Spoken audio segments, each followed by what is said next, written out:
time trying to get through on this line. So I'm not sure, but we're going to go real quickly to latenightparents.com, talk about one of the topics that I think I talk about the most, which is cyberbullying. What is it and how to stop it? Our good friends at Caller Smart reached out to us this past week to talk about cyberbullying. I mean, it's so important, nowadays with everyone with their mobile devices. Cyberbullying itself affects countless teens and adolescents. Just a 2015 random sample study of 11 to 15-year-olds in the Midwest found over 34% reported being a victim of cyberbullying in their lifetime. 34% of children between the ages of 11 to 15. Scary stuff. Scary stuff. Other studies have found that in 1 of 4 teens have been cyberbullied. Victims of cyberbullying are much more likely to use alcohol and drugs, avoid school, and have poor grades, experience depression and low self-esteem, and may even contemplate suicide. Some serious stuff, So you got to ask yourself, for anyone that's had blinders on for the past, I don't know how many years, what is cyberbullying? I mean, and it's a very broad term, and it's basically any form of abuse repeatedly directed at a child through technology by another child. I mean, this could be an online, through social media like Facebook, or via text messages on their mobile phones. Some of the forms that cyberbullying can take can include many different things. Sharing and posting videos or photos on social media of a person that are cruel or in intention or violent all along. Sharing or posting videos or photos on social media via text that are sexual in nature or display violent sexual behavior.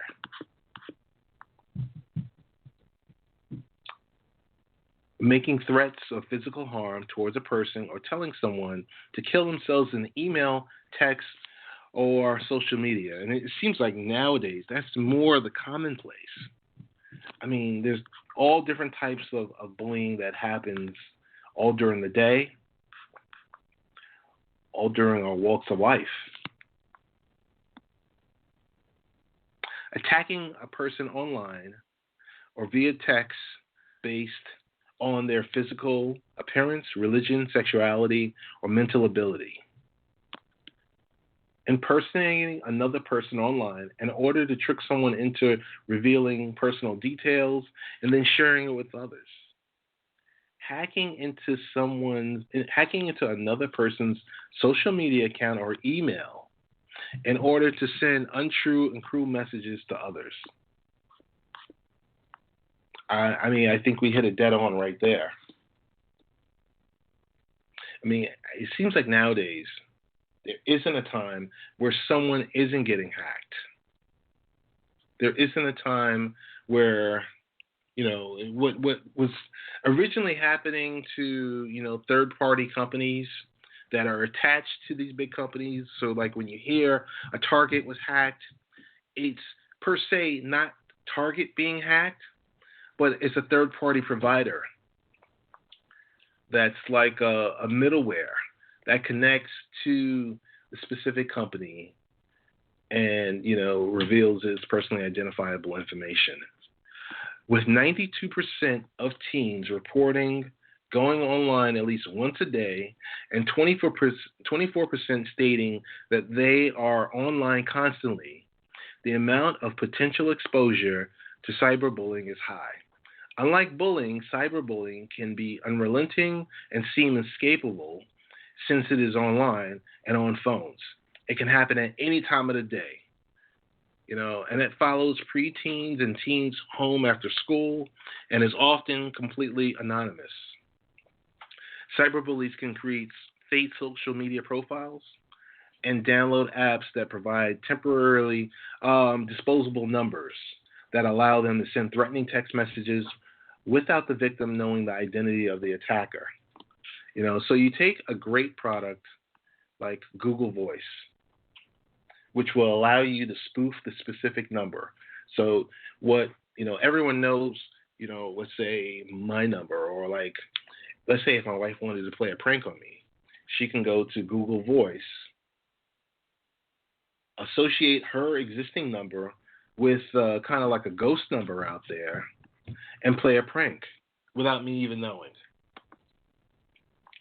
That tool itself, very dangerous. I mean, very helpful, because I can tell you, for one, I use Google Voice. Why? Because I need to know, who's calling me, number one, and I need to know what number. So let's just say if I had one phone, and one phone that I use for family primarily, I don't know if I want to give out that same number to, people I interact with online. Or do I give them that kind of that ghost number that I can attach to the account and then kind of take it from there? So, I mean, that's a benefit to using that type of technology, but there's a lot of bad behind it.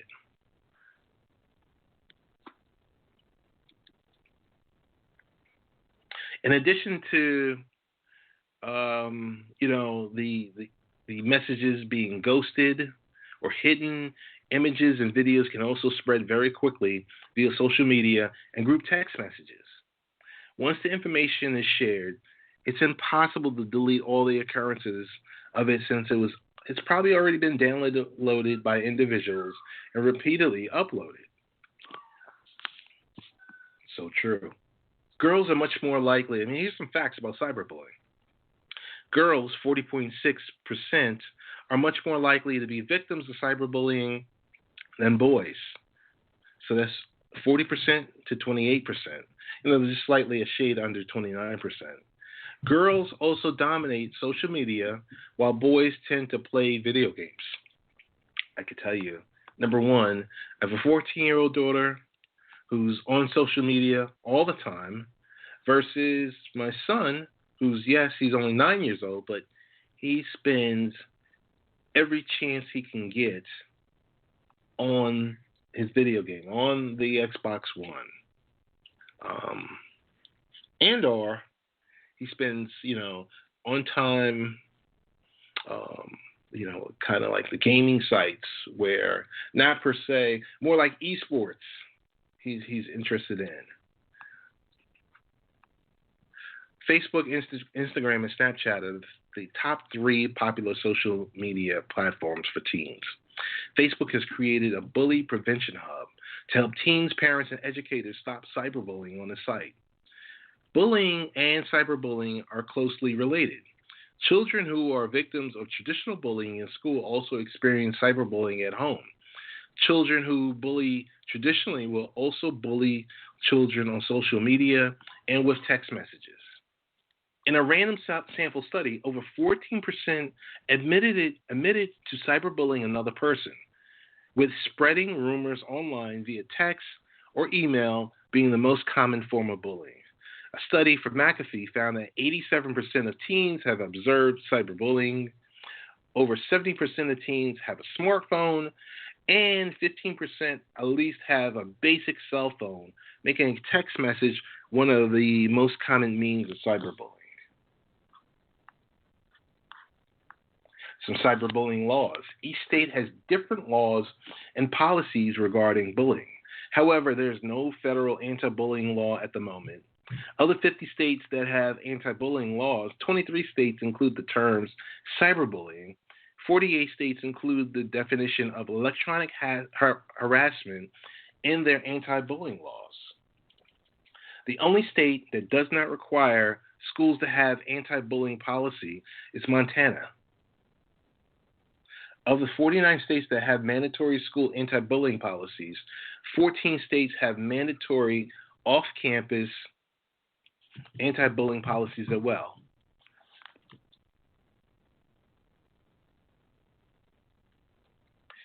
You know, there's sexting laws that are out there. Think about it, as of last summer, only 20% of the states had sexting laws in place. All 20 states that have sexting laws address cases in which individuals sending the inappropriate content is under 18. Only 18 of the 20 states address cases in which the recipient of the messages, images, or video is under 18. There are currently 26 states that have laws in place to protect victims of revenge porn. There's a table that's available on Late Night Parents that will take you through the various states. How to stop cyberbullying. I mean, cyberbullying is an issue, but it's one that can be stopped. There are many online resources that help both parents and children cope with cyberbullying and prevent it. What teens can do if they are a target of cyberbullying. Number one is you don't blame yourself for the unfair treatment you're receiving. Bullies have often been the victims of bullying themselves, and they treat you poorly so that they can feel control and power. Don't retaliate with more cyberbullying. It's best to just ignore a cyberbully if you can. You can block them on social media, block their text messages if you don't want to see them. Bullies are looking for a reaction when they attack a person. So if you turn the other cheek, they go away. If cyberbullying is getting out of hand and feels like it's too much for you to handle, talk to a trusted adult and ask for advice. Keep a record of the cyberbullying in case you decide to report the cyberbullying to authorities. With the proof of cyberbullying directly on your phone and or computer, it can be easy to prove that you are being threatened and attacked by a cyberbully. Report offensive social media posts to the company. If you don't like what is being posted and you report it, if you are being harassed by text, by anonymous numbers, you can screenshot the text, block the number, and look it up in like a reverse phone lookup app. There's a specific app similar to Caller Smart. In their app, you can also report a harassing number by leaving your feedback so that others will know also to block the number. If you see cyberbullying, don't become a part of cyberbullying by sharing posts, texts, images, or videos which hurt others. Take a stand against cyberbullies. Support the person who's being bullied. Take the time to listen to them and let them know it's not their fault. Even if you aren't friends with the person being bullied, reach out, let them know that it's not their fault and that how they are being treated is not right. You got to report that offensive behavior. Most social media sites like Facebook and Instagram have made it easy to report posts that are inappropriate. To protect yourself from cyberbullying, you need to be careful with what you share online about yourself. Nowadays, everyone has a need to share everything. It's been like that the last, I would say, last 5 years or so, but at an all-time high now. If you share overly professional information publicly and even privately via text or private message a person that could use it against you in the future. Don't let other people use your smartphone since it contains personal information and people access your social media accounts from it. Preteens and teens usually won't share what's happening to them with their parents, so it's important for the parent to pay attention. You got to pay attention to any changes in your child's attitude and talk about the effects of bullying and what to do. Even if you don't think your child is the victim, they could be seeing cyberbullying every day.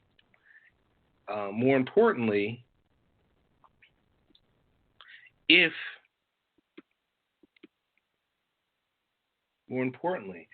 you're a parent, what can the question that I usually receive the most is for a parent, like, what should they do if their child is being cyberbullied?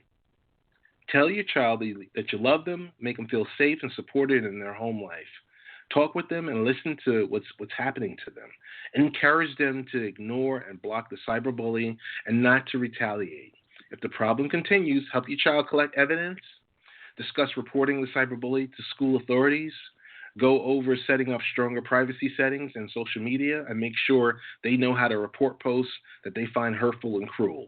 Don't let your emotions get the better of you. Hearing that your child is being tormented can inspire a range of emotions, um, your overall emotional reactions. One of them being anger. So you got to make sure to be thoughtful and a good listener. Don't react quickly. This will only create more confrontation and problems. If your child is a cyberbully, now, I mean, personally, my son isn't a cyberbully, but I've seen him bully, others in school, and you got to address it. You got to address it because the first thing you're going to see is, as a parent, there's that level of denial. So if your child is a cyberbully, it could be because they were, at one point they were bullied themselves, either in person or over the internet. Talk to them about what they're doing and how they're hurting people. Make sure that they understand the severity of their actions. Talk to them about why they are doing, what they're doing, and listen to them. Don't react out of anger. Monitor their online and phone behavior to make sure that they are not continuing this type of behavior. If the problem persists and it does not seem like it's an isolated offense, involve your school authorities in order to show your child that this is a major problem. Worst comes to worst, you may want to see professional counseling to help your child overcome their problem. To prevent cyberbullying from happening, keep the family computer in a public area where you spend a good deal of time. Encourage offline time with your family. Try to have everyone disconnect for an extended period of time every evening. This could include having a family dinner or practicing some shared hobbies together. Have open conversations with bullies and cyberbullying. Discuss why it's wrong and what your child should do if they see it. Make sure your child knows how to maintain their digital reputation and know how not to share personal information that they wouldn't want to make public to anyone. You got to discuss how to use privacy settings and talk about how to block unwanted content and text messages. Teens can report offensive posts, images, and videos to the social media company, and they can report and block harassing numbers in a community phone book. So for more information on preventing cyberbullying and what to do if you're experiencing cyberbullying, go to connectsafely.org, and the Cyberbullying Research Center has many resources for teens, parents, and educators.